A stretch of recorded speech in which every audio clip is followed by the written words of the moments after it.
Hi everyone and welcome back to my channel. So I know it's been a while since I uploaded, so I thought today we'd just talk about how I got a job in Canada and what you guys can do if you're applying for jobs either abroad or even jobs like in India. But first, before we begin, we got to 300 subscribers, so thank you so much for everybody who has been watching and is watching this video and is watching my other videos. Thanks so much for subscribing and thanks so much for watching. So I work as a software developer for the Bank of Montreal. It's a top 3 national bank in Canada. And I'm responsible for working with different kinds of software and developing different applications for the bank.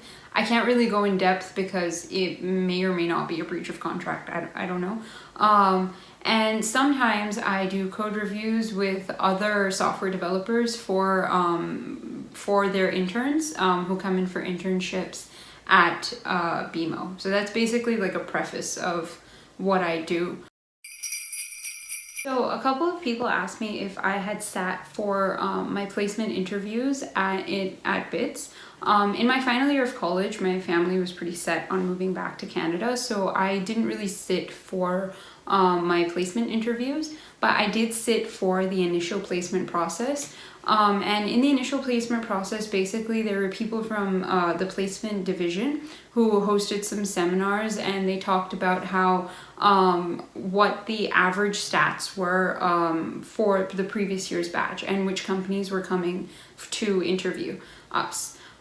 So they would talk about what the packages were for particular CGPA ranges, where people got placed, and which companies like gave out the highest package and stuff like that.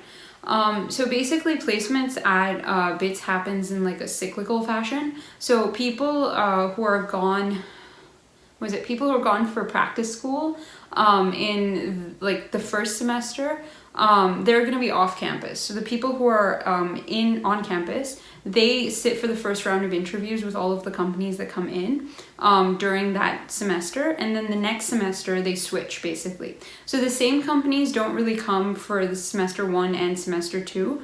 People who are off campus can apply for the companies that come in semester 1, but then they need to be on campus for the interviews. So sometimes they either take like a bus or something and they'll come to campus and sit for the interviews. But I didn't sit for my interviews. I just like graduated and left in my final year of college. Also during this time in the placement process, they set you up with the software that allows you to upload your resume, and you have to pay them to be able to take your resume picture. I have mine, but it looks terrible, so I'm not putting it here. But basically you have to sit behind a Bits background, and then they upload your resume, and the resume has like a Bitsian seal on it, but you need to pay for the photograph, and the software is free. So a couple of things. In Canada, they really value that you have a Canadian citizenship and Canadian experience. So it's really hard to get a job in Canada without Canadian experience. And at the time when I was applying for jobs, I had neither. I didn't have a Canadian degree. I just have a citizenship because I came here when I was very young, and I was raised here, and then I moved to the US.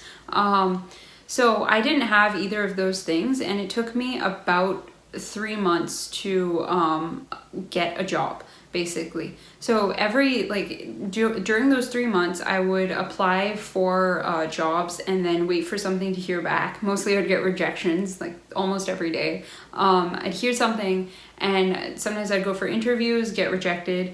I even applied to TELUS, which is a huge networking company. It's kind of like Airtel in India.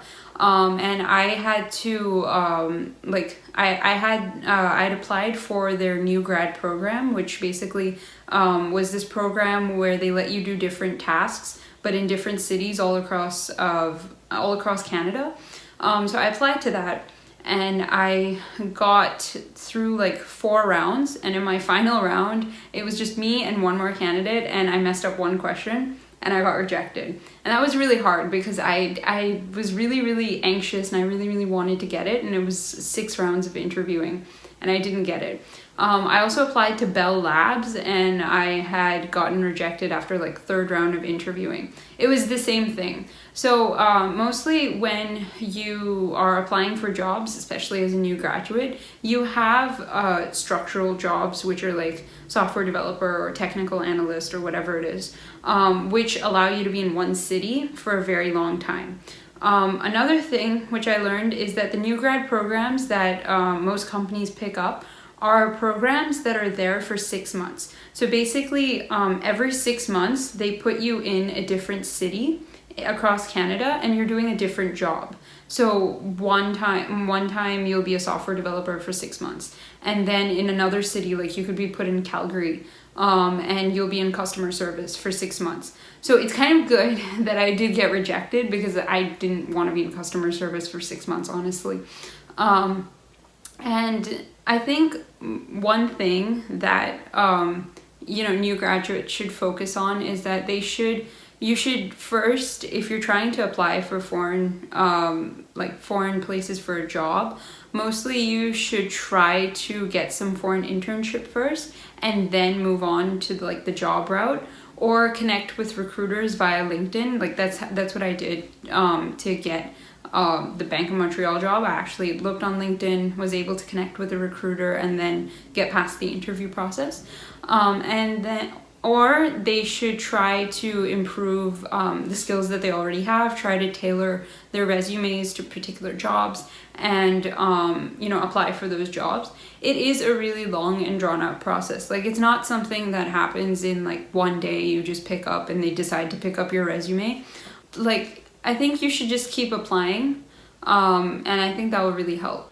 Or you can try to apply for a master's degree in something that you're interested in, which would really help you out on like getting a degree that's of that country. Sometimes you can just be lucky. Like, sometimes it's not really something that's set in stone. These are just some tips that can help you out if you're looking to apply for jobs in a different country. So that's all I can talk about for today. Thanks so much for watching this video and watching my other videos. Happy New Year to everyone, and happy holidays to every person who celebrates Christmas, Kwanzaa, Hanukkah, I don't know. Thanks so much for watching. Let me know what you guys have been doing in this quarantine, because I have been bored out of my mind. And put it in the comments below. I will see you next time. Bye.